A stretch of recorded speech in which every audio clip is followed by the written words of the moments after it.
I have today with me Alok, Goyal and Ritesh Banglani, partners at Stellaris Venture Partners. Stellaris has done one of the most amazing fundraisers in the recent last 1.5 years. It's a 300 million fund 3. In our business, just getting access to the right set of entrepreneurs at the right time does matter a lot. Every quarter, we will look at all the deals that happen in the market. Was there any deals that we did not get to see at the right time? Not just because we got to see, but at the right time. We have the gift of perfect timing, Siddharth. Our first fund we tried to raise when nobody was investing in India. Our second fund we planned to launch in April of 2020. March, we were all sitting at home. We had finished building the portfolio, and I remember having the call with one of our largest LPs. That was the call in which I was supposed to ask them, hey, we are starting our new fundraise. Are you guys in? I have the call, and the LP on the other side started talking about how they want to delay even the drawdowns of the current fund. I didn't even have the courage to ask him the question about the next fund. We do believe that it is important to form an independent conviction. You cannot borrow that conviction. So for example, we took a call right at the beginning that we will be organized by sectors. If I do SaaS, then I do SaaS. When I find a fintech deal, I'm actually going to send it to him. We lead all our investments. So we are not trying to tag along somebody else's judgment. So we want to be the lead investors in the companies that we are coming in. We know that we'll be wrong in many of our convictions, but we still want to back our conviction. We are very cognizant of the fact that a lot can go wrong. While not a software company, if you look at Mamaearth's journey, we came in that company in the second half of 2018 when they were just about 10 crore run rate. In 5 years, they crossed 2000 and listed. Those things we could not imagine in the past, but I'm an optimist. I'm a diehard optimist, actually. I'm pretty sure many of those examples will happen. And what has been, in your opinion, Stellaris strategy which attracted the best of global LPs in 2024? There are 3 or 4 key pillars to our strategy. I think the first one is Hi everyone, this is your host Siddharth Aluwalia. I'm also managing partner of Neon Fund. I have today with me Alok, Goyal and Ritesh Banglani, partners at Stellaris Venture Partners. Stellaris, I consider among the top 5 VC funds in India. The partners have combined experience of 55 years in venture capital. And Stellaris has done one of the most amazing fundraisers in the recent last 1.5 years. It's a 300 million fund 3. And Alok is a dear friend. Alok, thank you so much for being a great friend and helping Neon and me all along the way whenever, I have reached out. No, thank you so much. I mean, we have benefited so much through you as well. You have constantly been a source of deals to us, and we have done deals together that I'm very happy about. Ritesh, why I consider Stellaris one of the best VC funds in India, not even just from the perspective of having the best portfolio, but even it's very rare to find fund globally who in the 7th year on a scale of 1x DPI have provided 1x DPI to their LPs on a scale of 80 million. How does it make you feel? Well, to be honest, DPI is an output variable, Siddharth. We don't really measure ourselves on the output. That's for our LPs to do. That's for the market to do. We measure ourselves on our ability to attract the best entrepreneurs to ourselves. So, and we try to measure that through metrics like deal coverage, how many deals that are getting done in the market that we got to see, on measures like our win ratio of all the investments that we want to make, how many are we able to make. So those are the ones that I think are input metrics that will lead to long-term success. DPI will happen if we make good investments. But there are a lot of nuance to making an investment. Are you getting at right stage, the right entrepreneur, the right market opportunity and right ownership? Right? A lot of factors combined together. No, absolutely. But in the end, if you look at the essence of venture capital, I think it is being able to invest in the best entrepreneurs. And unlike many other asset areas, the one important thing in venture is that not everyone has equal access. I might be smart enough to recognize the next Zomato, but if the founder of the next Zomato is not coming to pitch to me, I'll make exactly $0 from that trade. So it all starts from getting the best entrepreneurs to come to you to raise money. And all of the other analysis, what is the right level of ownership, what is the right amount, what is the right stage, all of it is downstream of that first decision And that decision is not ours. That decision is the entrepreneurs, which is why our effort is in attracting the best entrepreneurs to us and then trying to make a good decision on the investment. So for example, you would have done across the two funds more than 40 companies, right? And a part is inbound, attracting the best entrepreneurs, and the part is outbound. So how much you would say the effort goes in both the sides, creating the inbound versus reaching outbound to the entrepreneurs? Again, just to add on to what Ritesh said, in our business, just getting access to the right set of entrepreneurs at the right time does matter a lot. And in our own internal culture, we do emphasize on that hustle a lot. Like Ritesh is saying, we measure coverage. We measure coverage at a firm level, but every quarter, and by the way, this is happening now on 11th next week, we will look at all the deals that happened in the market. Was there any deal that we did not get to see at the right time? Not just because we got to see, but at the right time. And while numbers tell a certain story, I think in general, we are the harshest on ourselves more than anybody else.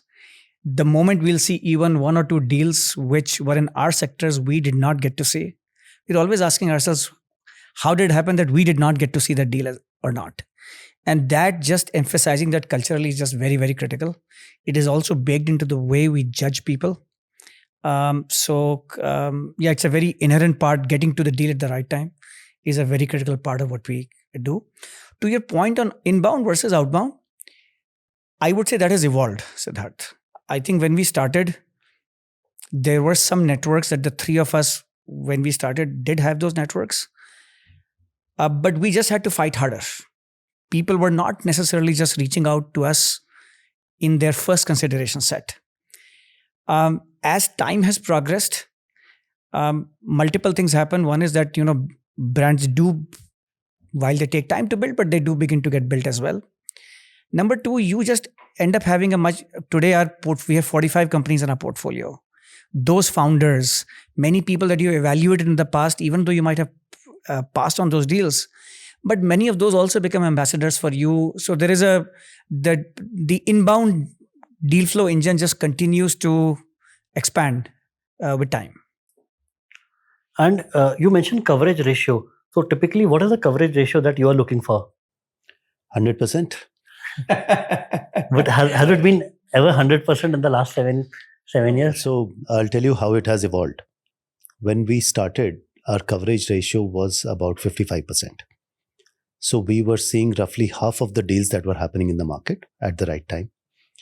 And I'm quite proud of the fact that for the last 3 years, that coverage ratio for us has been more than 90%. We are able to see 90% of the deals happening in the market at the right time.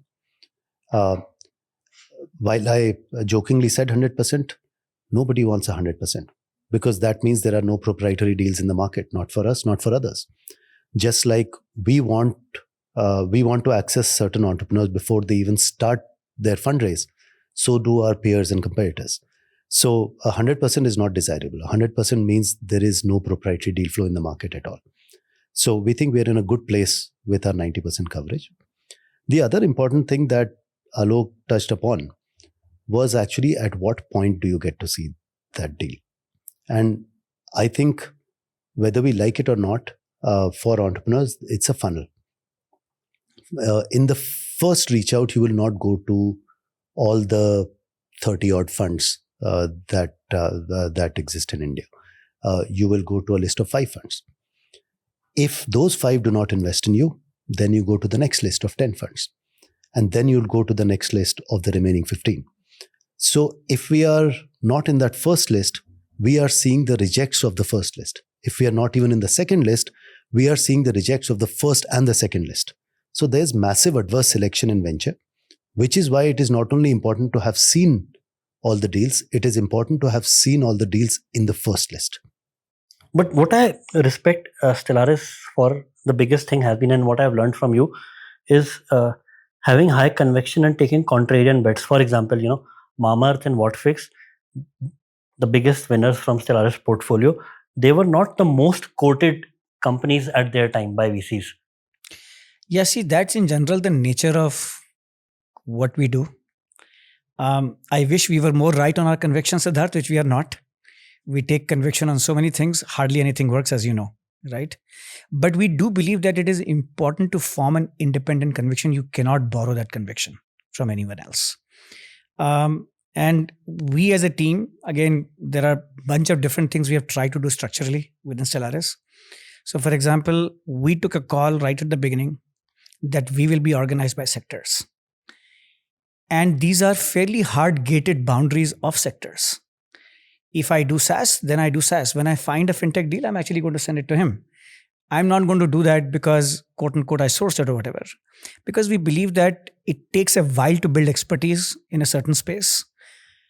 And it takes many investments also to learn the nuances of a space as well. So we have stuck to being very sector-oriented. We have followed the approach that it's always two in a box when we are evaluating a deal, which at least we have felt just helps him in making more sound decisions. We lead all our investments. So we are not trying to tag along somebody else's judgment or conviction in those situations. And as Ritesh mentioned earlier, we are very sensitive to ownership as well. So we want to be the lead investors in the companies that we are coming in. We know that we'll be wrong in many of our convictions, but we still want to back our conviction.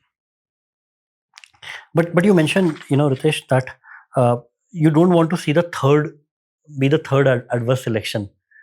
Then why is it important? Because the conviction of other doesn't matter eventually. Yeah, no, I agree. It doesn't. We will not reject a deal just because other people have rejected it. But by definition, the best deals will get snapped up by the first list and the second list of investors. So the overall funnel that comes to us, if we are part of the third list, will be poorer in quality than if we are part of the first list. We will still evaluate them with the same rigor that we would evaluate companies that come to us first. But we want to be part of that first consideration set. And also just to give, while I'll not name specific companies here, Siddharth, there are multiple companies in our portfolio which had existing investors in the company. They decided not to put more money behind those companies. And despite their signaling, we have actually come and led the rounds in those companies also. So we do take that independent conviction. And to Ritesh's point, we know that there is an adverse selection risk here. Even when we are evaluating them, it's not that we are not aware of that. But sometimes we will probably build a point of view still in favor of those companies. But that adverse selection is very much there at the moment. Actually, I have another point to add here, which is that very often the consensus candidates are not always the best performing companies. If everybody knows or everybody thinks this is a great company, there is no alpha left. If that company or that sector is on the front page of the Economic Times, then very often there is a little bit of FOMO going on in the market about that sector, about that particular team. And historically, at least, I have found that that is not the best place to invest. Sometimes when there is a difference of view between various VCs and even within our firm, within the members of the investment team, some of those have turned out to be better investments. Because there is an element of doubt as to whether it will work or not work. That means that shows up in valuation, that shows up in ownership, that shows up in when the rest of the market realizes that it's a great opportunity. And was it the same case with Mamaearth and Whatfix? Oh yeah, absolutely with Mamaearth. With Mamaearth, I'm quite relieved that Rahul did the deal, even though Alok and I were quite opposed to it at that point. But your IC is structured in a way that there are two no's, then you don't do the deal, right? That is true. See, we also have a provision in which we might say that, look, here are all the reasons why we think you should not do the deal. Yeah. But we'll still sort of tell the investment partner or the deal team that, look, we will go with your judgment still. And we'll still argue pretty vehemently as to why it should not be done. It was one of those situations, Siddharth, where, see, Rahul had done brands and e-commerce for a long time in the past as well. And it goes back to the point, at least, why we think sector orientation matters.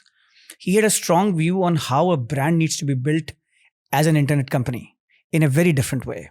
Neither Ritesh nor I understood that we were viewing that from a lens of a classical physical brand that we had known in the past. In our minds, that deal made no sense whatsoever. Rahul basically felt that, look, you guys just don't get it. And I'm going to use a Hindi word here, कि वो जैसे कहते हैं ना, almost पटरी पे late गए. I mean, that's pretty much what Rahul did that day. And like Ritesh said, we are very glad that he did not listen to us and did what he had conviction on. What about Whatfix? Whatfix was, at least I would say, when we came in, was a slightly easier call. And I think the reason behind that is that it was a known entity. If you remember, we had backed it back at Helion. Helion led the first round. As a seed investment. So we knew, I was on the board of that company. So there was an association and we had seen some journey with them by that time.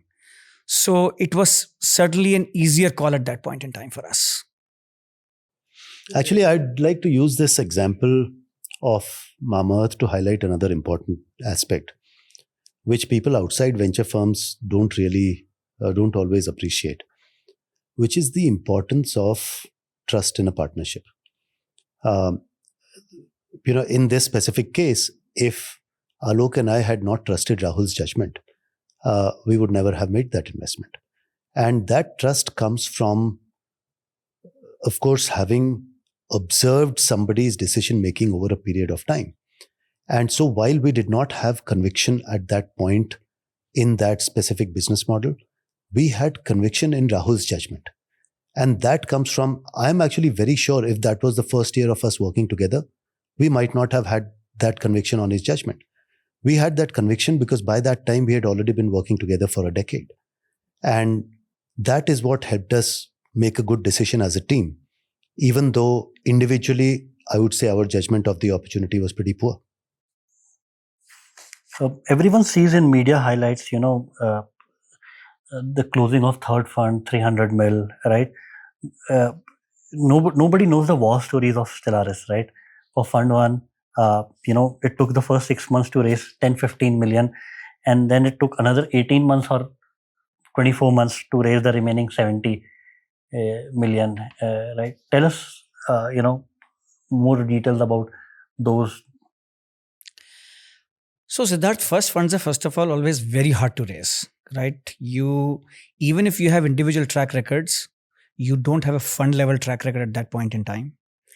And most large LPs, they will talk to you, but I think most of them will usually not commit to your first funds. For us, it was complicated by the fact that India's macro for venture at that point was very poor as well. 2016, 17 people were questioning whether venture in India is going to be real or not at that point in time. So when we started, initially, a lot of the friends in the ecosystem, mostly ex-founders, founders of companies that we had backed between the three of us, those commitments actually came very quickly. But once we exhausted that first degree connects, we realized that moving forward had become really, really hard. And since you're asking for war stories, one that I'll tell is that I remember this was June of 2016. We were debating at that point in time whether we will be able to raise a real fund or not. Maybe we'll go to $15-20 million. And then we are saying, is it worth our time to do something if it's that small a fund? I suggested at that point in time, let's still do a first fund. If you're not able to do it, maybe we will sort of pack up our bags. And Ritesh made the point in that call saying that, look, guys, we are taking somebody's money. Money we are taking is for 10 plus 2 years. Either we quit today before we take the money, or if we take the money, we are in it for the long haul. We basically then ask each other that, are we committing at least 15 years, no matter what happens as we start this journey or not? And, this is such a long cycle profession. Of course, I was new to the profession at that point in time, which is why I made the statement that I made. But you realize that we are taking responsibility for somebody else's money. and we have to be in it for the long haul. And we, at that point, then we said, let's make a real shot. We said, if we can get to maybe 35 also, we'll be in business. And luckily, we were able to at least cross that boundary at that point. And then even you were mentioning during the raise of second fund, COVID happened. What are the stories from that fundraise? So we are always, we have the gift of perfect timing, Siddharth. Our first fund we tried to raise when nobody was investing in India. Our second fund we planned to launch in April of 2020. March, we were all sitting at home. We had finished building the portfolio. And I remember having the call with one of our largest LPs. That was the call in which I was supposed to ask them, hey, we are starting our new fundraise. Are you guys in? I have the call, and the LP on the other side started talking about how they want to delay even the drawdowns of the current fund. I didn't even have the courage to ask him the question about the next fund because they wanted to slow down and look at what, where else their capital needed to go. So we had to delay the fundraise by a few months. At that point, it was not clear how long we would have to delay it for. We also were not sure how much capital our existing portfolio would require, how much support the portfolio will need to tide over this COVID period. Because there were companies, particularly in the consumer space, where demand had gone from doing really well to absolute zero. And so they needed capital to tide over that period. So we took a decision at that point to do small secondaries in two of our companies so that we have the capital to help our portfolio if needed.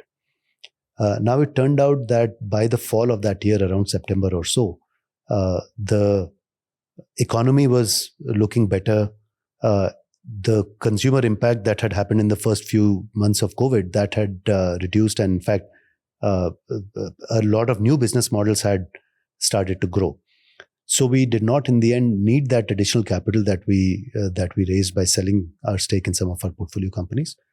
But if I'm back in that situation with the knowledge that we had at that point, we would absolutely take the same call again. Because more than raising a new fund, more than making new investments, our first duty is towards our existing portfolio companies. We cannot let good companies die just because there's an external macro shock. And that is what we optimized for at that point. And then, of course, around November or December of that year, we launched the fundraise eventually. That was supposed to happen in April. And by that time, the macro environment had improved. Some of our companies had started to do really well. So we were able to close the fund by April. But during COVID, it was difficult. And the second fund was supposed, you started with a 125 mil mandate and it got oversubscribed to 220. Yeah, actually, Siddharth, I think we are all a product of our experiences. When we were raising first fund, we didn't even know what we were doing, to be honest, right? We started with a certain size, then we felt that looks a bit large. As we hit some headwinds, we reduced that size as well. Eventually, we couldn't raise even the reduced size that we had set out to raise. As I said, it was a tough market. It was a tough fundraise for us. Second time when we went to the market, we said that, look, let's figure out a base size that we think actually works for us, right? And that's what we went to market with. As Ritesh mentioned, and as you know, towards the end of 2020, suddenly the orientation towards tech and venture just completely changed. And we saw a lot more demand. So we initially went to our hard cap in that thing. But in the end, there were some very high quality LPs that were keen on coming in the fund. We talked to our existing LPs as well. And collectively, we all felt that the fund will be a lot stronger by having them as part of the platform than not having them. So we ended up expanding the size in our fund too eventually. And how easy or hard it had been to raise the fund 3? I know, it was a few months, 3 months or 4 months for fund 3.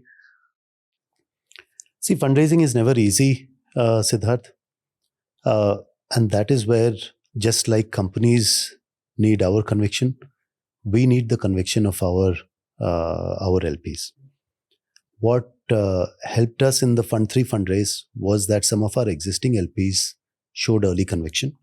Some of our largest anchor LPs, in a way, almost preempted the fundraise. Before we launched the fund formally, they had made their commitments. They made large commitments. That sent a signal to the rest of the market, to new LPs. And it's not even the size of the commitment, but the quality of LP that matters. So we were very lucky to have high quality LPs that we had onboarded in our funds 1 and 2 that came back with a very large commitment. That was a show of support. And that conviction helps newer investors make up their minds as well. So that's what happened in our Fund 3 fundraise. Because our existing LPs committed early, that brought on some new LPs to the table, and that's how the momentum was gained. And it just speaks, the kind of fund that you have built, that the market for global fundraising has been very tough in 2024. And yeah, I think if Siddharth, if we think about some lessons learned in the fundraise journey, because now that we have been at it for 9 years, I keep forgetting how many years. Number one is that the macro matters a lot. Yes, our own individual performance track records matter a lot, but the macro matters a lot. Like Ritesh said, we were still the same set of people when we were raising in 2016. We were the same set of people in 2020 as well. But the macro went against us in both of those situations. In 2024, Siddharth, you are right that fundraising is still hard, and the overall allocation to venture dollars have gone down as interest rates have gone up. So to that extent, there was a headwind. But there is a lot more positivity towards India than there was in the past as well. So I think there was a bit of a tailwind as well. And I think that macro matters. Number two, I want to come back to your DPI point. I think LPs as well as GPs, we have all realized that all numbers are good, but there's only one number that eventually matters, and that is DPI, right? It was probably not questioned as much in the past, but in the recent times, that's the number that everybody's looking at. And since you were asking, how did you feel with that number? More than anything else, it was just a relief, honestly. Having that number just gives you the credibility to go and talk to investors. So that actually also mattered a lot. The third thing is that this is a business where relationships and the trust with LPs actually forms over a long period of time. There are so many people that we went and pitched to for first fund. They may not have come in the first fund, but then they eventually took a chance on us in Fund 3. Some of them in Fund 2 as well. But it takes a long cycle for them to get to know you, build the trust. And I think the biggest part of what they're looking for is, do these people do what they say they will do? I think they're okay taking sometimes even lack of performance in a particular fund, but they're backing a certain strategy. What they don't like is sort of macho behavior where you said I will do X, but you end up doing Y, because then that's not consistent with the exposure that they are taking for their capital. So that I think also paid off by the time we were raising our third fund. And what has been, in your opinion, Stellaris strategy which attracted the best of global LPs in 2024? I think there are there are 3 or 4 key pillars to our strategy, Siddharth. I think the first one is focus. We have seen, probably because the India opportunity in the past was not large enough, funds often defocus from their core strategy. So India-only funds will start investing in other parts of the world.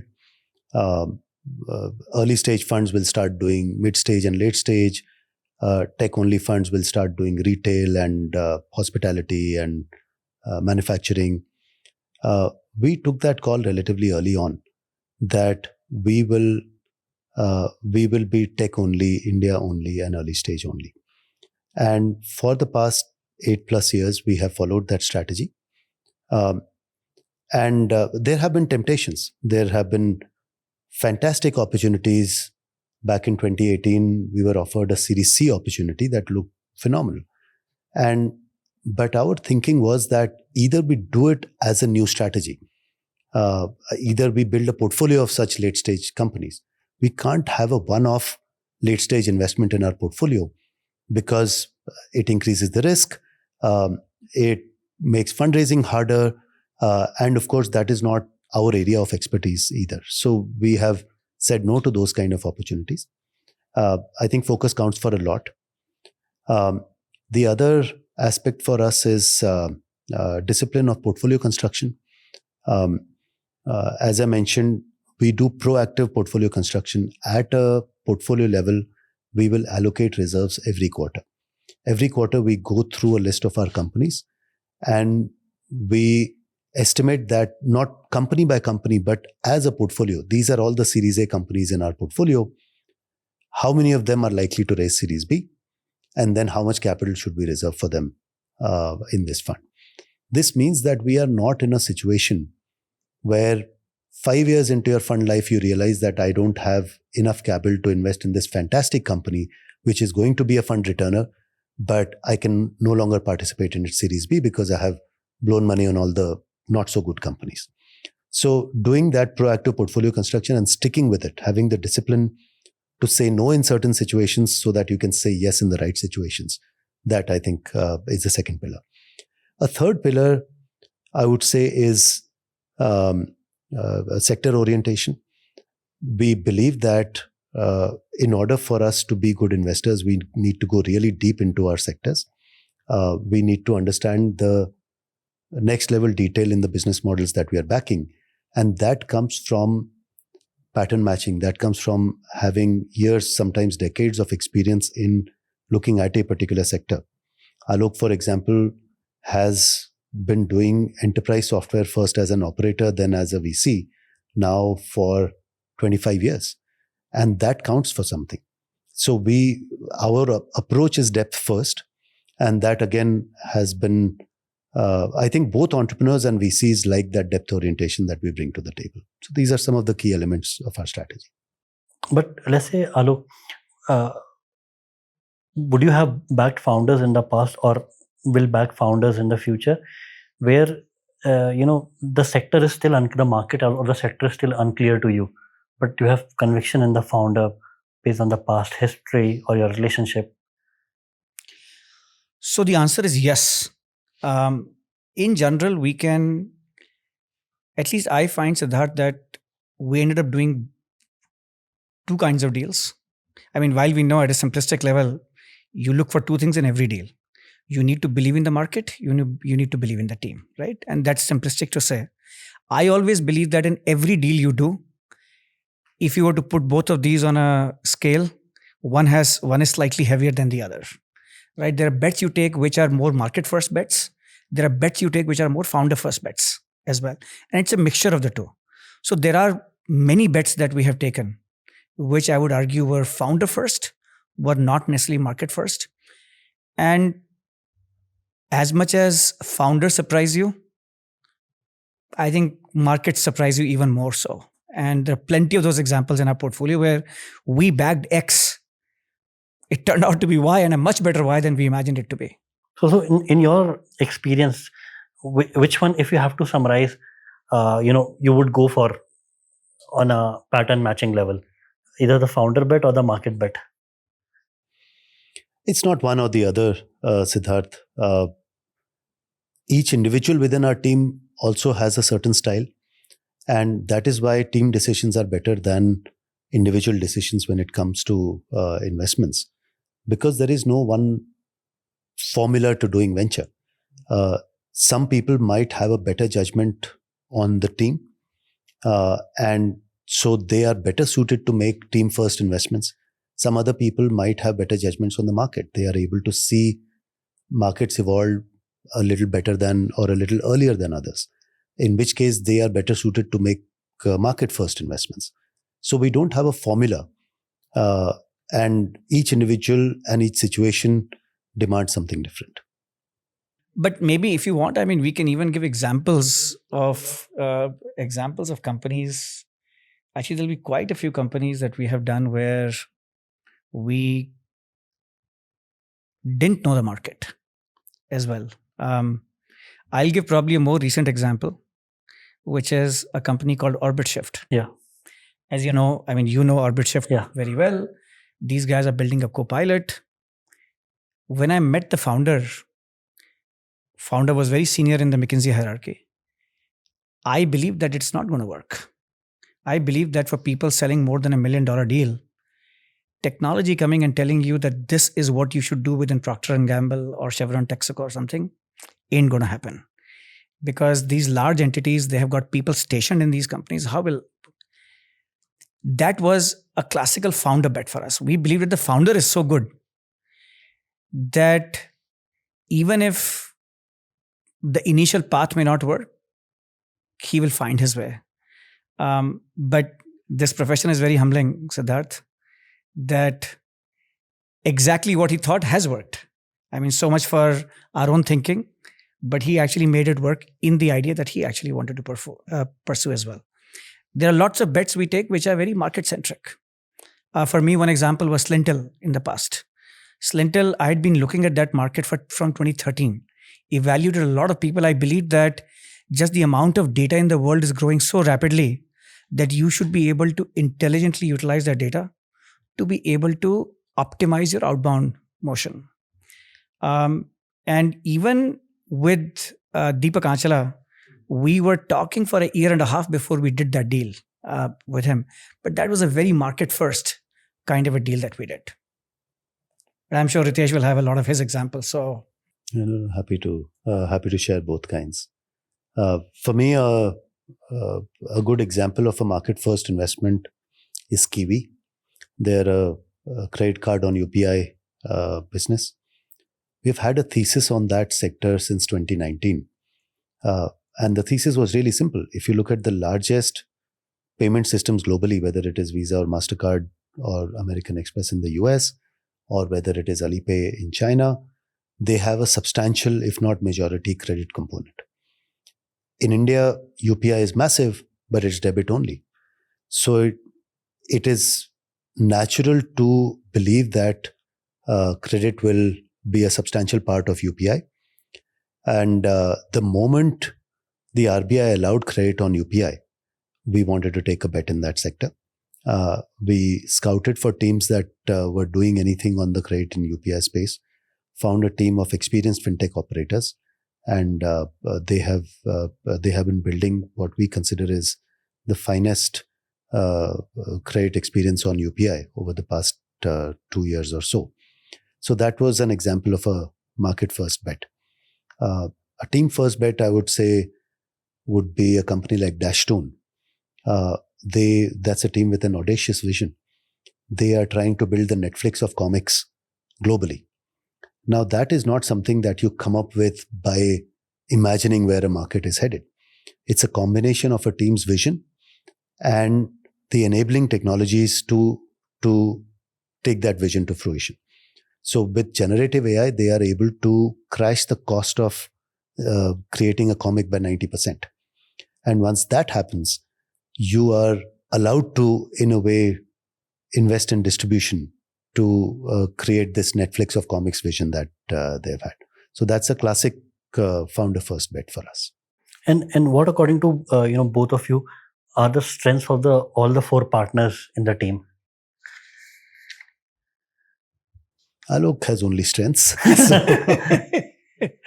It's a hard question. That's a hard question. Maybe we can still take an attempt. Rahul, I think in our team remember we talked about the culture of hustle and sourcing. I think it's just remarkable to see how much effort Rahul puts in. I mean, I can certainly say Rahul works harder than any analyst in the ecosystem. He is on deals all the time, right? And he makes sure that he questions each one of us. Why did we not see this deal, right? And doesn't matter what your title is, whatever in the firm, he will question everything. Even from other sectors? Yeah, it doesn't matter which sector it is. Because as a firm, we are losing those deals, right? So, but he has created that sense of urgency around sourcing, which he does very well. If I may speak for him, he, Ritesh was describing just the importance of portfolio construction. I'll admit that I didn't even know the word, even when we started Stellaris. I had been through one fund at Helion, but I'd spent just 3 years there. But just the importance of portfolio construction and not just having it on a spreadsheet, following it. Ritesh is the one who just is anal on that front. It can be the number of deals that you have done, how many seed versus Series A, follow-on capital that you're going to put, ownership that you need to have, exit sizes that we are modeling. There are so many decisions that come in building a portfolio. And some of those variables he has pushed the partnership very hard on at different points in time. Naman, by the way, who we are very excited about. Naman actually brought a lot of fresh thinking and blood to the team, even in his first year. And I remember that many areas that we were initially dismissive about, Naman actually, in some ways, has pushed us to look at areas that we were not looking at. And I think Naman brings a very unique judgment, both of people and of markets. So comes with a very strong investment judgment to the team. Besides being the game master of our team. I mean, so he knows that when there are a group of people, how to engage 20 people. Naman is the master there. And Ritesh, what would you say Alok's strengths are? I mean, apart from his good looks. Yeah. I'm the tall, dark and handsome me, but... So I think Alok's biggest strength is the ability and the willingness to go beyond the rule book in pursuit of high quality investments. It is something that is, we have spoken about discipline, we have spoken about portfolio construction, we have spoken about a bunch of rules that we follow.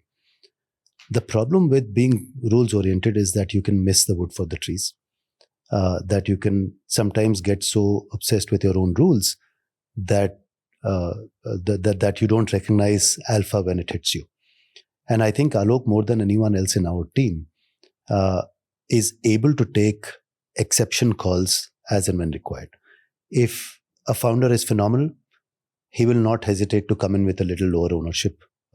If a company is slightly beyond our stage, he will go and try and convince the founder to still raise capital which is commensurate with our stage, as opposed to, and sometimes the rest of us will say no to the deal because of that reason, but Alok doesn't take no for an answer. And that, I think, is one of his biggest strengths. He's basically giving me feedback that I don't listen to anybody in the team. So one thing that I can share about Alok is, like, when I started, and I still feel like I'm nobody in the venture ecosystem, Alok went out of his way to help me. You're unique in that regard.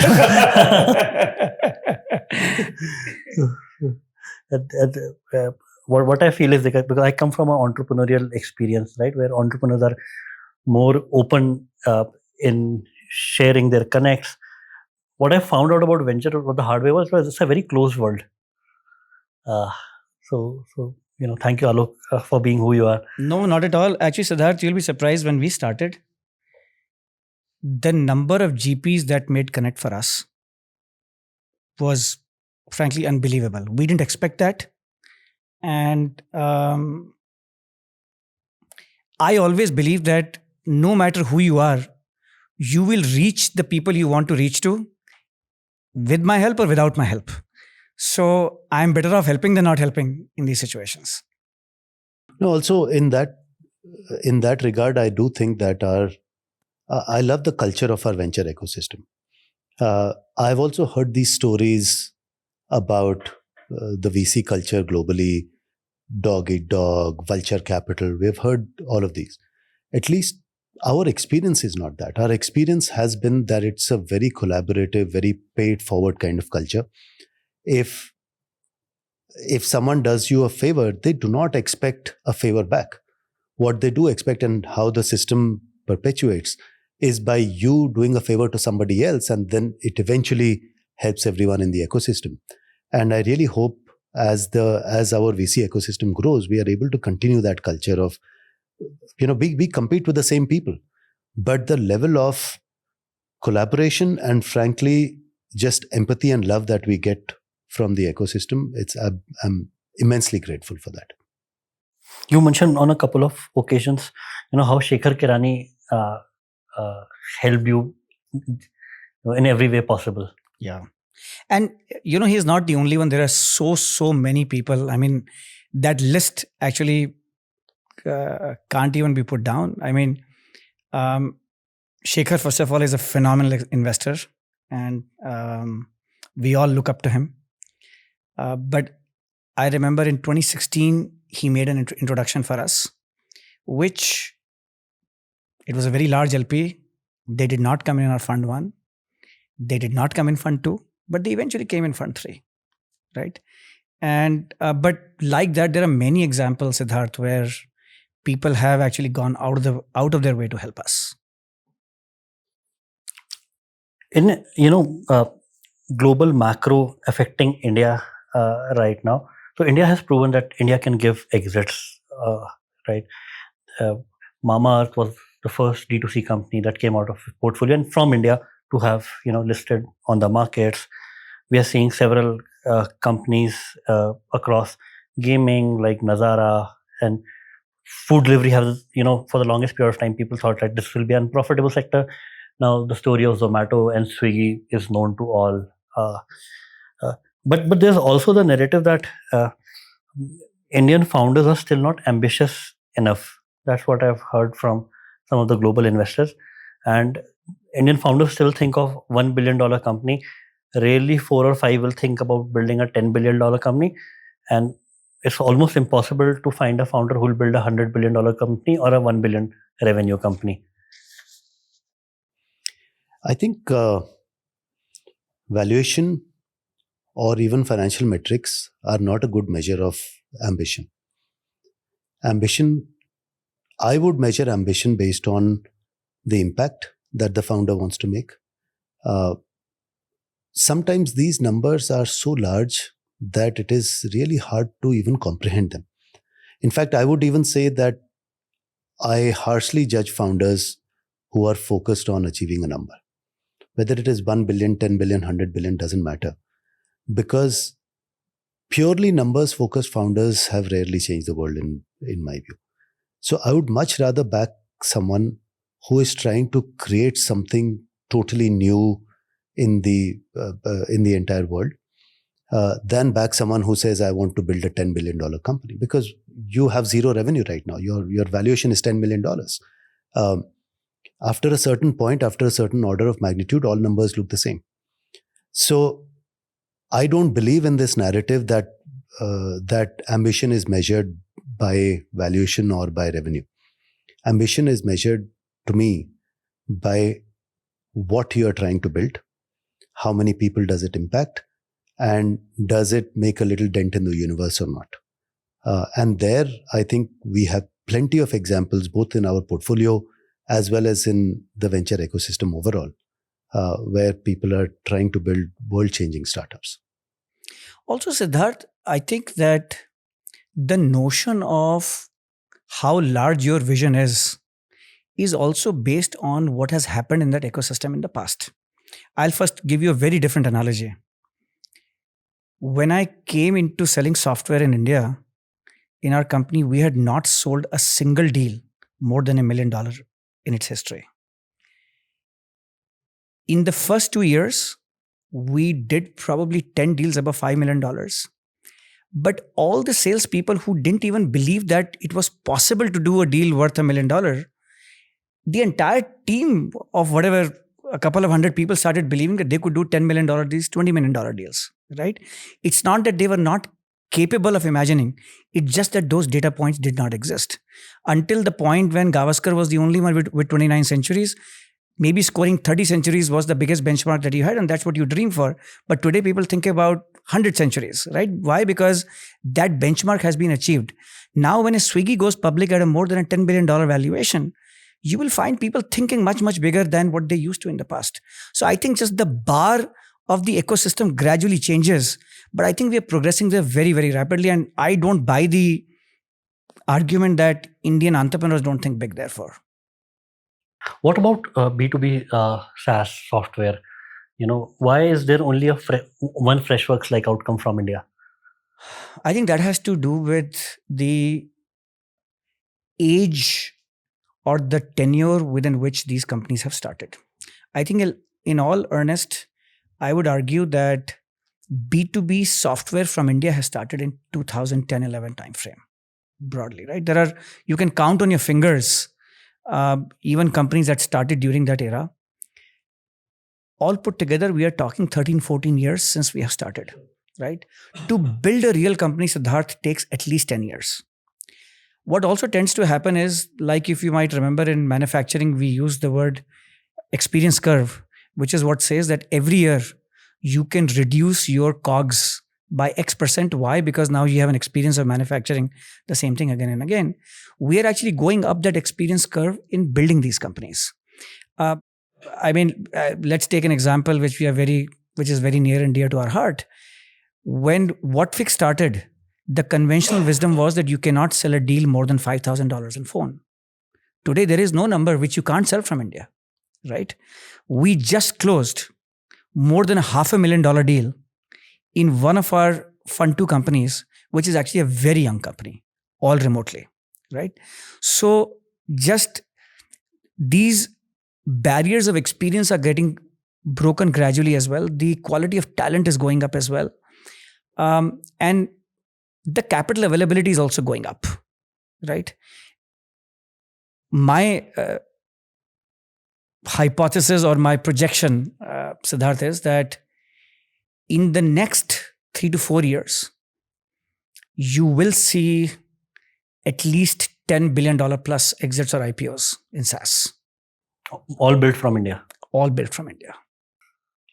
Any names that you want to put up? Given that this is a public forum, I'll hesitate on names, but we have talked about many of those names in the past. So there are quite a few which are knocking on the door. And why do you think so? Is just the experience curve that you are saying? No, because these companies have been in the market for 10 years. These exits could not have happened earlier by design. And there wasn't enough mass that started in those eras either, right? Remember how hard it was to actually fund a SaaS company. There were literally 3 or 4 of us in the entire ecosystem, and we were trying to find our own place, frankly. So things have changed so substantially since then. And I can also add to your point that till 2018, there was not enough capital also for SaaS companies. Like Whatfix first round was Helion 1 million. Well, nobody wanted to do Whatfix in multiple rounds, as you know. Nobody believed in the category. It was very hard to get SaaS companies to be funded. I'd like to add another factor, which is where the entrepreneurs are coming from. In my mind, there have been almost 3 waves of entrepreneurship in India. The first wave of entrepreneurs actually came from services companies. These are people who owned large P&Ls, but often had no experience of actually building a startup or building a product in the first place. So because the specifications would come from the customer and they would build according to that. Now suddenly they are thrown into a pond where you have to come up with what to build as well. And that cohort by and large found it hard to conceptualize products in the first place. Then came the sort of next cohort of entrepreneurs. These were people who were coming from product teams of MNC companies. So they were able to both conceptualize what to build and build a product with polish. I was so happy last week. I was with some friends from abroad who had looked at some Indian consumer products. They were talking about Swiggy, they were talking about Zomato, and they were pleasantly surprised at some of the simple product innovations in the apps. And it felt like a moment of validation for me. Both of these companies came from that cohort of entrepreneurs. I think they were able to build the polish in the product and build the right products. What they took time with was time to get used to the chaos of operations in India. They had to invent operational processes. The third cohort, which I would say has been around with us for 5 or 6 years now, is entrepreneurs who already have experience with large startups. They have already seen growth journeys. We were looking at it the other day, just the Flipkart and Myntra ecosystem. And just with one fund, ours, we have funded at least 8 or 9 companies just from that one ecosystem. And these are people who have, of course, experience of building products, experience of go-to-market within India, and if they're SaaS companies, go-to-market outside of India. These are people who have experienced the chaos of building a startup. What are all the 250 things that go wrong when you try to solve for logistics in India? It's not the first time for them. But also, very importantly, they have seen and felt what product market fit looks like. When your servers are unable to cope up with the demand, when your delivery force is totally broken because there's too much demand, that is a sort of magnetic pull that they have experienced, and they want to do it again. So I think as the kind of entrepreneur evolves over time, the size of what they want to build and the scale of ambition also evolves with time. Someone who had only seen a business unit in TCS at that time could not have dreamt of building a $10 billion company. Whereas someone who has seen that journey at Flipkart or seen that journey at Zomato, for them now, the scale of ambition is at least what they have seen in the past, if not more. So I think that evolution has been very positive for our country. We'll give you an example, Siddharth. Sure. Last year, we bagged a team where one of the founders was the chief business officer of Xiaomi. He was the one who had grown their TV to be the largest market share in the online channel. As he has started his consumer electronics company, the scale at which he's thinking, the velocity with which he's moving, the access to talent that he has is just dramatically different. Those kinds of entrepreneurs didn't exist 10, 15 years back, which I think is a massive positive for the whole ecosystem. No, I agree with you. Like the even within our portfolio, and I'd like to disagree with some of the global VCs who still think that the kind of ambitions, for example, an Atomic Work has, exactly, is phenomenal, right? See, he has built a company, he has sold that company to a global major in the past, right? Been through that rigor in the past. So completely agree, right? We are not very behind. We'll see a Glean-like outcome, like 100 mil ARR in 5 years from India, and we are good at repeating also. I'm pretty sure we will see. Yeah, I'm pretty sure we'll see. I mean, while not a software company, if you look at Mamaearth's journey, we came in that company in the second half of 2018 when they were just about 10 crore run rate. Yeah. In 5 years, they crossed 2,000 and listed. Those things we could not imagine in the past.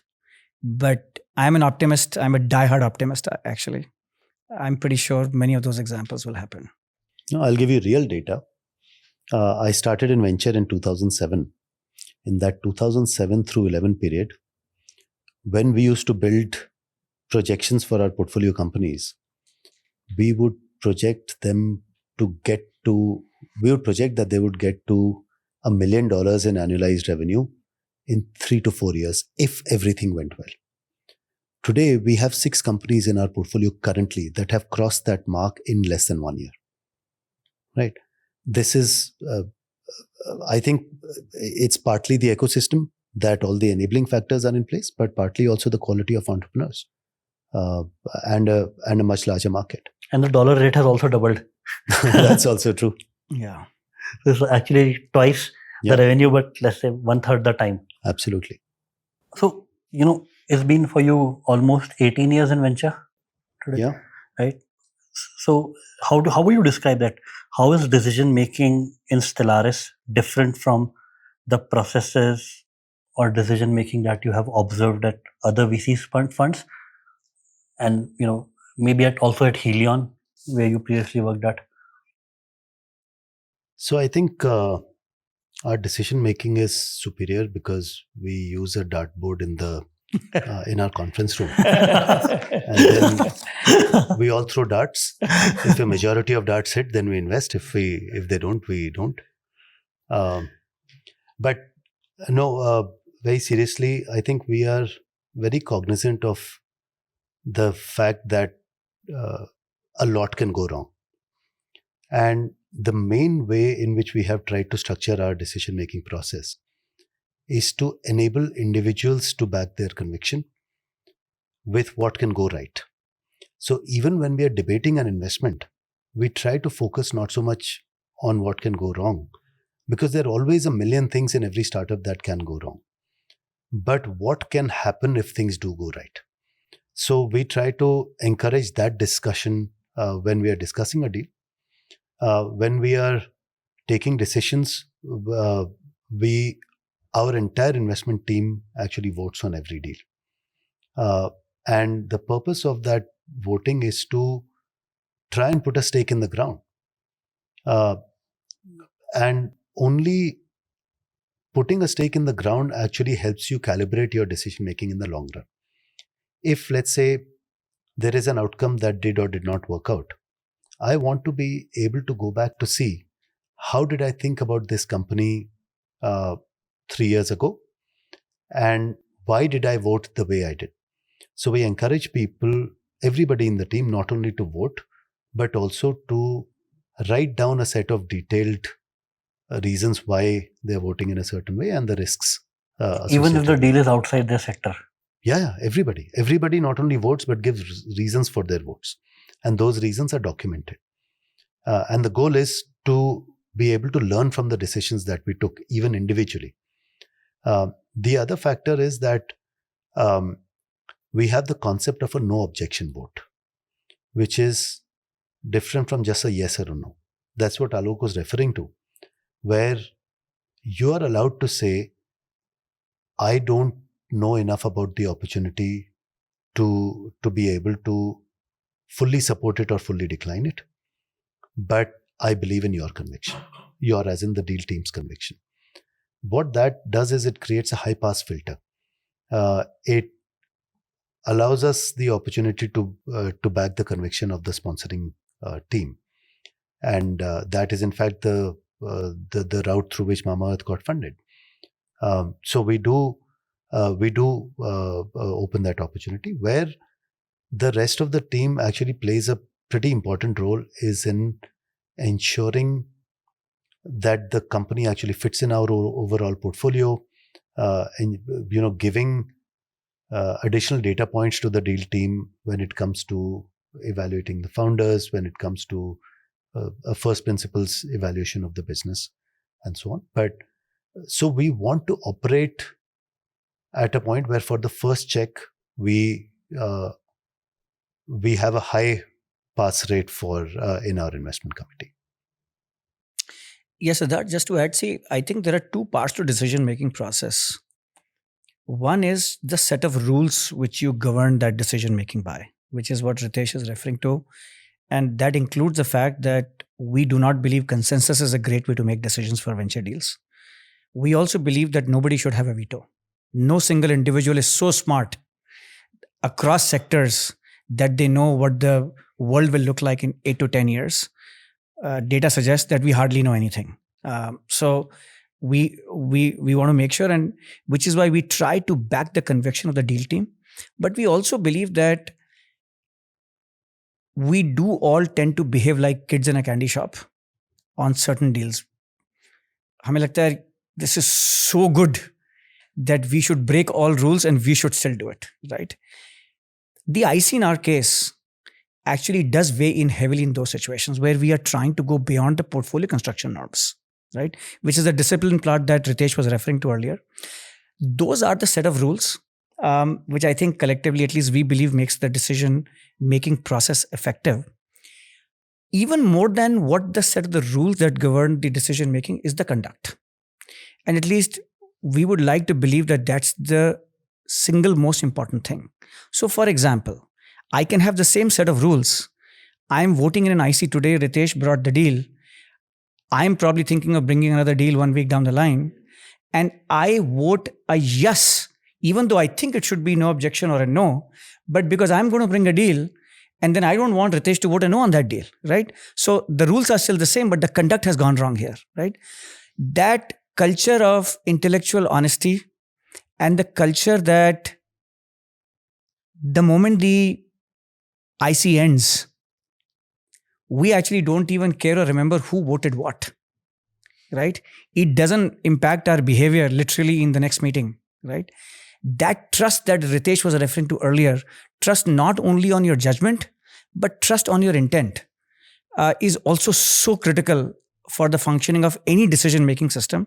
And at least that's the one we pride ourselves a lot with. Actually, I'll give a couple of examples of that culture.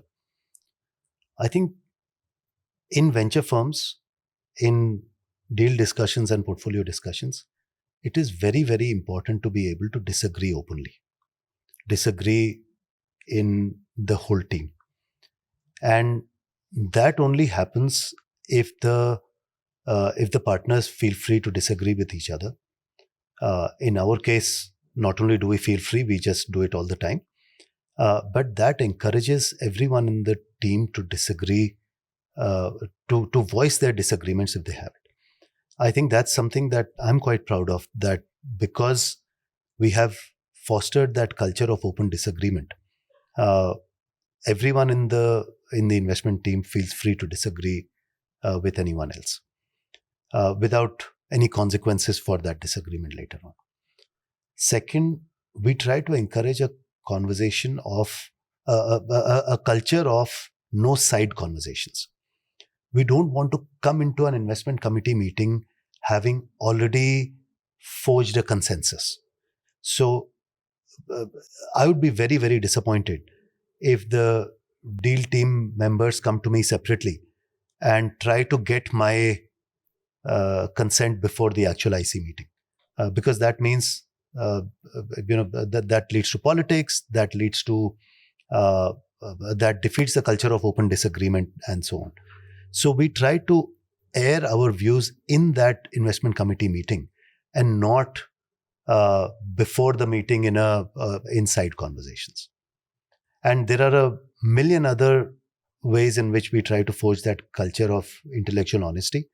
But in the end, having that culture of intellectual honesty is crucial to good decision making. Yeah. At any given point in time, you should feel free to speak your mind, whether or not you agree with the deal team's decision, whether or not you agree with the majority decision. It has happened so often that as we are going around the table, a deal already has the requisite votes for a yes. For the last person who's voting, it would be so easy to just agree with what everyone else has said. And yet it happens all the time that the last person who's voting will vote a no and give a 15-minute speech on why we should not do the deal. That is the culture we want to foster. And let's say how many of the investment committees, ICs, out of 10 became number of investments? Usually about 80% or so. Maybe 3 out of 4 or 4 out of 5 actually do sail through in our case, which goes back to the principle that by and large, we want to back the conviction of the deal team.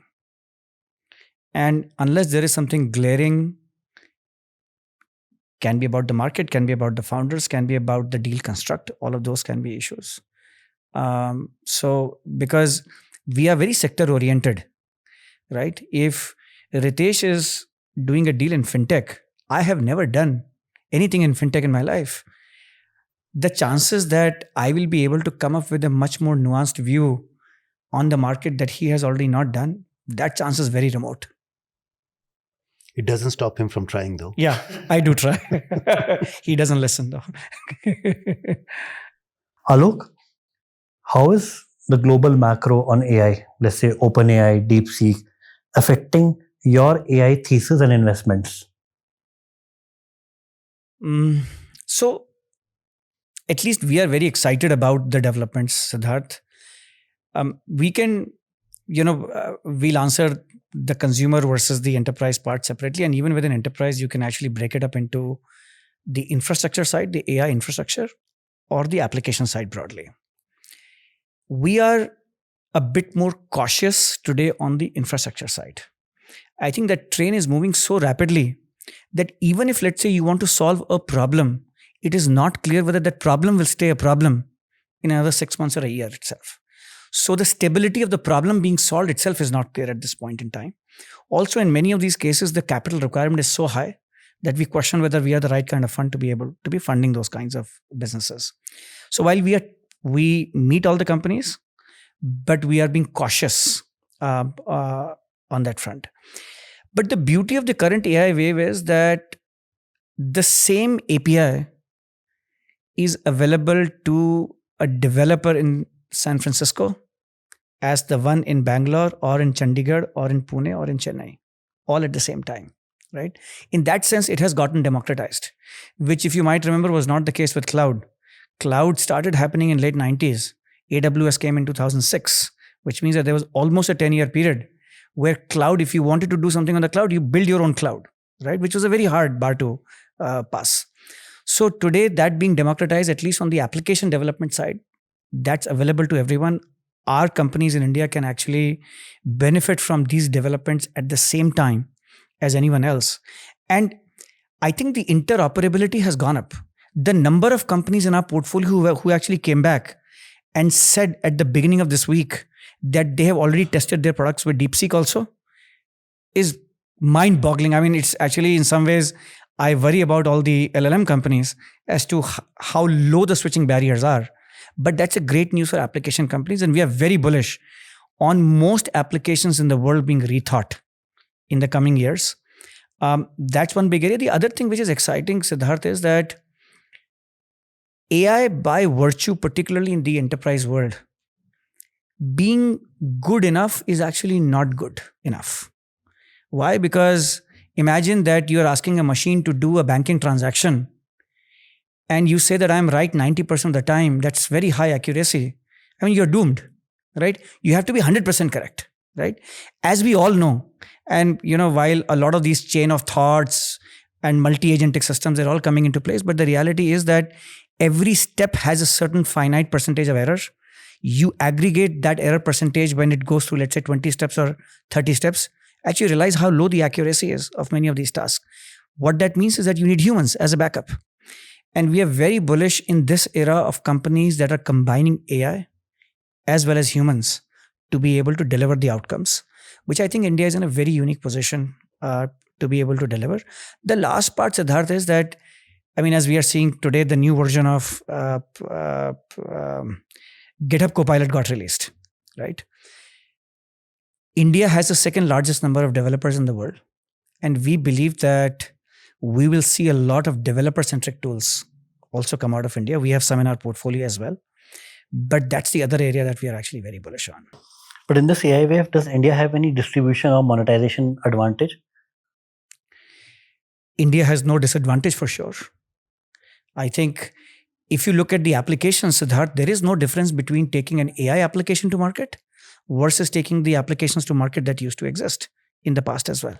That has actually not changed a bit. And we have gained that experience.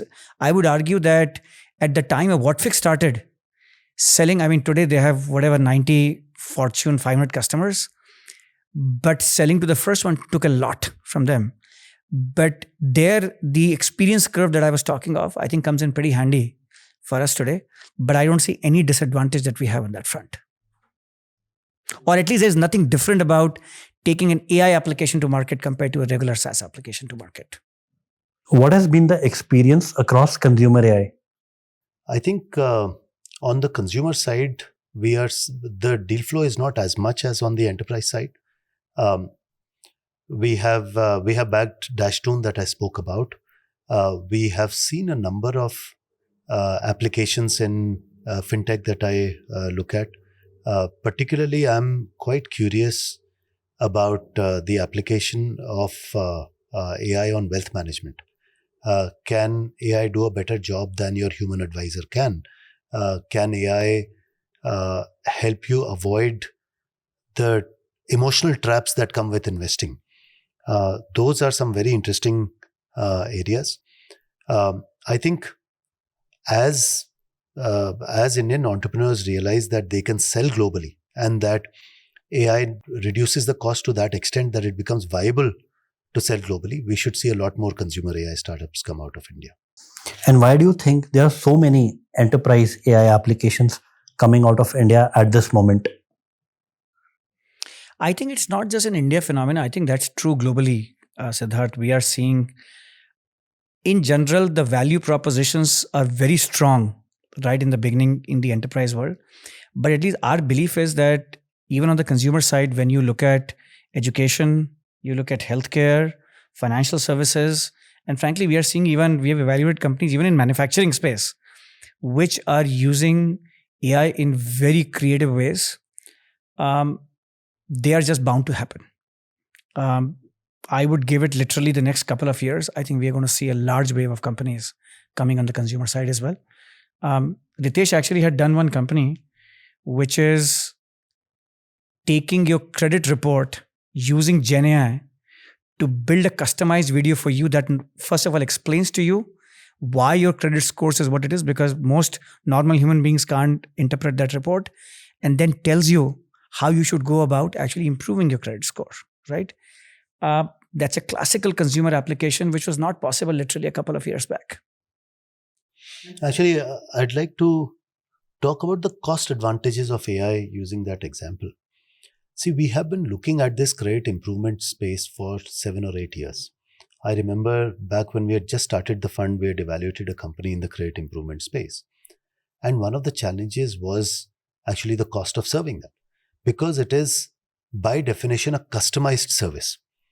You need an advisor who looks at your credit report, who looks at your history and gives you specific advice on which loans to repay now, which loans to go and renegotiate, which loans to continue defaulting on for a period of time till you have enough financial resources. It's highly customized advice. Now, even if a machine can actually figure out what to do, that advice still has to be delivered to the customer, right? Which means having a large call center. Now, as we know in India, hardly anyone pays for advice, right? So it was unviable to deliver that using a call center. The exact same value proposition our company GoodScore is delivering using AI, and is able to do so profitably because there is no human call center agent required to deliver that advice. It is a bot using a customized video that is actually giving you that advice. So it enables business models that did not exist before or that were unviable before because that delivery cost is crunched massively. And let's say at an overall level, is Stellaris at an institution after 8 years at the level where it would have like it to be? So we often make the statement, Siddharth, that if you had asked us this question 8 years back, that will we be here? I don't think we imagined being here. Lots of things, lots of rolls of dice, I think have worked out in our favor through this process, and we are happy, relieved, many other adjectives we can use. But yes, at least I don't think I imagined that we will be here in an 8-year period. What's the most exciting part is that the ecosystem itself has evolved so rapidly in this time, whether it's the quality of entrepreneurs, the availability of capital across stages, just the growth of the underlying markets. So all of those things have come together just to make it a very exciting ecosystem. Mamaearth and Whatfix were great outcomes for a 80 million fund. But for a 300 mil fund, are Mamaearth and Whatfix the best possible outcomes? And if not, do you need 10x better outcomes for Fund 3 of 300 mil? And does this keep you sleepless at nights? I think you'd answered the question yourself, Siddharth, when you spoke about the ambition level of entrepreneurs. Mamaearth was a 2017 investment, or 2018 investment. The scale of outcome that is possible for a 2025 investment is materially different from the scale of outcome that was possible for a 2017 investment. Now, we can imagine $5 billion outcomes, $10 billion outcomes. And in fact, we want to shoot for those large outcomes. So I don't believe that we will only see $1 billion outcomes and so we need 8 such outcomes to return the fund. I think we can return the fund with 3 $5 billion outcomes or 4 to 5, $2.5 billion outcomes. So I think the scale of ambition having changed makes the scale of returns that much larger. So I'm actually more bullish on being able to deliver on a $300 million fund today than I was in being able to deliver a $90 million fund in 2017. That was a bigger gamble in my mind. You were concerned back then, how would you return the fund? Exits ही नहीं थे ना. Where will the exits come from? Today we have 3-4 years of solid IPO track record in India. So we know that if a company performs, there is a market for it. That was not clear in 2017. I mean, just to put this in numbers also, when we backed Whatfix, and this was an early 2017 investment for us, our spreadsheet math on the exit size was we put 600 million at that point in time, saying that that's the farthest at least we could imagine. As we have figured out that that number is way behind us as well. 2018, when we did Mamaearth, our exit assumption was a $750 million valuation for the company. We are way past those numbers as well. I think India has evolved again on what these exit sizes could mean. Of course, we don't want to go completely haywire also in our assumptions. But on that 300 million question, what has also happened, Siddharth, is that, see, this is a business where you also have to be very selective in the bets you are taking. And one of the things, both the underlying number of companies that are coming up and the quality of those entrepreneurs, in our case, it's also a deployment capacity that has gone up. In Fund 3, we have a 4th partner as well. And that changes actually the amount of capital that we can apply thoughtfully or invest thoughtfully. What has worked for the Stellaris in the last 8 years? And do you think the same thing will work for Stellaris for the next 8 years as well? I think you asked a question about what keeps us up at night. I can certainly say that this question keeps me up at night. And if I were to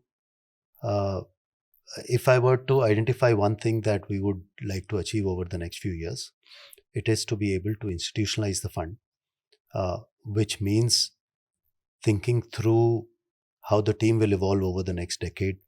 We've made a good start with a new partner. I'm hopeful that over the next decade, we are able to bring in several newer partners and create several new partners in the firm. We have to constantly evolve and rethink our strategy. What worked in the last 8 years might not work in the next few years. Do we need to think beyond the boxes that we have created for ourselves? That would be another, I would say, key challenge of the next decade. A third challenge, I would even say, is are our patterns, and I'm specifically speaking of Rahul, Alok and myself, not even the younger folks in our team, are our patterns going to hold over the next decade? We have created certain patterns in our heads on what works, what doesn't work in certain situations. How should a startup react to a certain situation when it happens, a certain challenge when it happens? And we rely on those patterns to guide our startups. Will those patterns still be valid 10 years from now? Basically, what I'm saying is, are we, at some point, will we become too old to do venture? And how do we ensure that we are able to collect new patterns and disregard the old patterns as we look at the next decade of Stellaris. So those are the kind of questions that keep me up at night. Exit sizes, I think we are comfortable on. What about you, Alok? Anything that keeps you uncertain? I think for me as well, I worry that the world has actually changed so rapidly, and that frankly for me, just keeping up in learning all the new stuff that's happening is what keeps me up at night all the time. I feel like in software, I'm just always trying to play the catch-up game.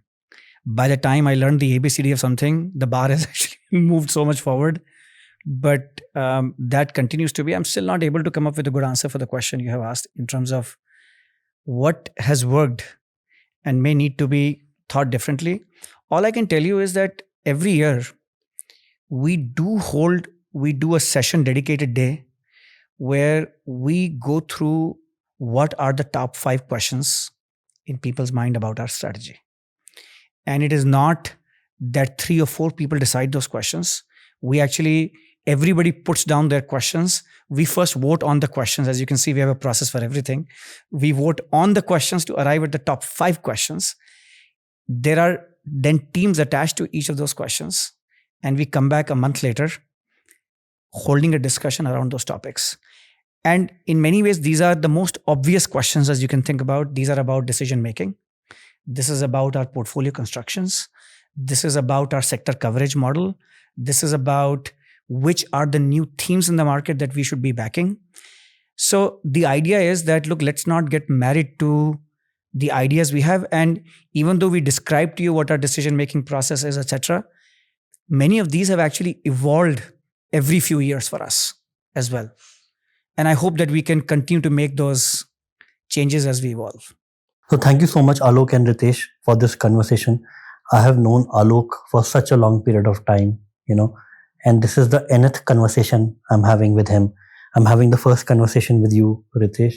And I think this conversation is, epic, and it's going to be a landmark for the new fund managers who are coming for the next 10 years on how to, build a fund.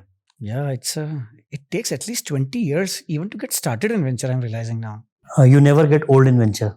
हाँ, अभी मुझे 12 साल हो गए, मुझे लगता कुछ हुआ ही नहीं है, मतलब अभी तो so it takes a long time, but it's a wonderful profession. Honestly, every time I've thought about it, I just feel that there can't be a better profession. Would you have traded it for being an entrepreneur? Yeah, I don't think I believe that being an entrepreneur is like falling in love. You cannot plan for it. When it happens, it happens. So I'm okay being where I am at the moment. Yeah, you know what they say, no? That those who can do, those who can't become VCs. I think even for myself, being in venture keep me on as much as toes that being an entrepreneur kept me. No, you have done a phenomenal job. Ritesh and I were talking earlier.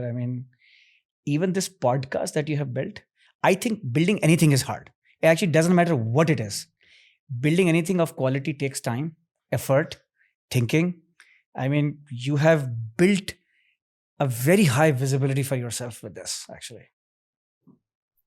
I think fundraising humbles you, so so you don't realize. Humbles all of us. Yeah. But that's true for everyone. That is true for everyone. And you look at the journey of established funds also. There may be funds that were easier to raise. Couple of bad news happened. You will realize that their funds are very hard to raise, suddenly. There is nothing, these are global pools of capital. They can be deployed anywhere. They can decide to do real estate in Brazil or do a fishery in Indonesia. Who knows? So you always have to be on your toes to impress upon them why you make sense. So thank you so much.